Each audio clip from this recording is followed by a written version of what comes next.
Hey guys, what's up? James here from Embark, and today I want to talk to you about my experience as a landlord at 21 years old.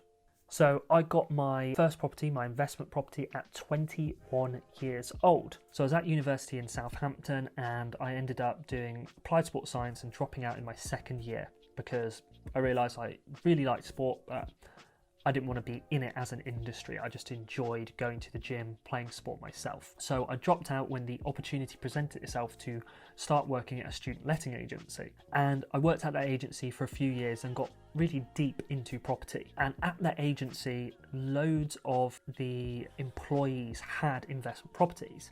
The two owners had a portfolio of 100 properties. The maintenance guy there had a portfolio of like 5 properties. So loads of people had properties and loads of people were sort of entrepreneurial in that sense. So I knew at that point, this is a good place to be. I'm going to try and learn as much as possible from everyone in here. I'm going to use that to my advantage. So from my wages, I saved up a decent amount of money and I found a property, spent ages scouring, and I found one.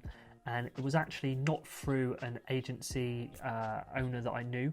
It was actually just from being on Rightmove. So I found this one online, got a viewing super early, went around there with one of the guys from the office who had, has 5 student properties, and we looked around and it was great. So it was in Southampton, right next to Southampton Solent University, great location, easy walk for students. I knew the area wasn't one of the top areas for students, but it was pretty close to where halls were, so I knew it wouldn't be too much of an issue. And because I was going to be in the agency, I was going to be able to rent it out, no worries whatsoever. So because I had so many contacts, so many people asking for student property, I knew I was going to be able to get it let all the time consistently whilst I was working at the agency. So this wasn't a problem. I started negotiations pretty much on that day, put in an offer, lowball offer. It was on the market for 145,000. I put an offer of 125,000, and I backed this up with evidence of the state of the property, the fact that it was being used as a HMO property even though it wasn't licensed. So even though there was 3 people in there, they didn't have a houses of multiple occupation license. They didn't have a HMO license, right? So it wasn't allowed to be let out to more than 2 people, and yet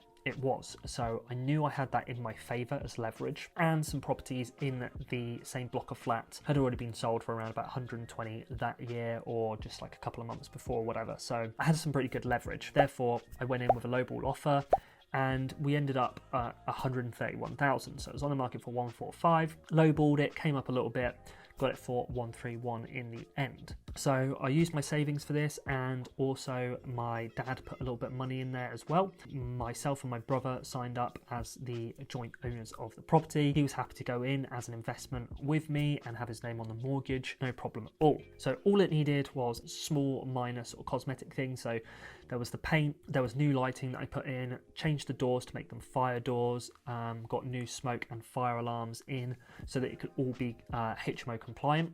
And then I could go through to Southampton City Council and get my HMO license for the property, and therefore legally let it out to students. So I was taking a property that was being illegally let and I was renovating it and then letting it out legally, which was ideal. From day one, I had tenants in there, which is brilliant. I was always taught at the agency to have literally no vacancies. Don't want any vacancies whatsoever. So I had tenants lined up for the day that I was going to be allowed in, minus the work that was being done. So painting and lighting was going to be done before the tenants moved in, and then fire doors were going to be done like the next day or whatever. And so everything was done, everything was compliant, perfect. Rent was coming in nicely. I was getting like, I think it was about an 11% yield. I was renting it out for about £1,200 total, and that was not including bills. £1,200. My mortgage was like 263, and it was interest only mortgage as well, so I wasn't paying off the principal loan, I was just paying the interest on the top.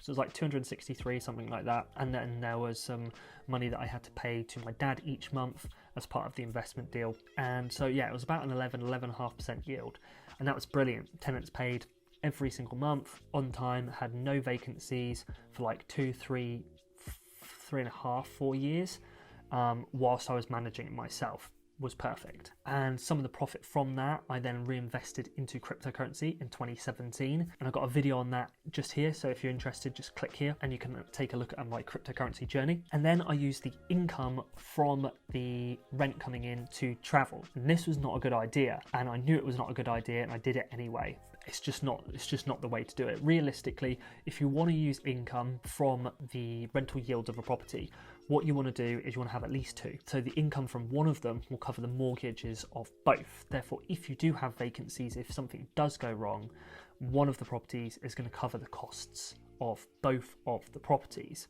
So unless you're really unfortunate and get two vacancies at the same time, you're going to be covered. I didn't do that. I just had the one lot of income from it, and I used that to travel. And everything was going well until one group of tenants decided that they'd wanted to move out and not pay rent anymore. So it wasn't a traditional vacancy. It wasn't like there was a gap between tenancies. They just left. I've already done a video on the carnage that was the $7,500 they owed me. So link here if you're interested in finding out what happened to me there. So I actually sold that flat recently, and we're going to be using that money to move up to Scotland.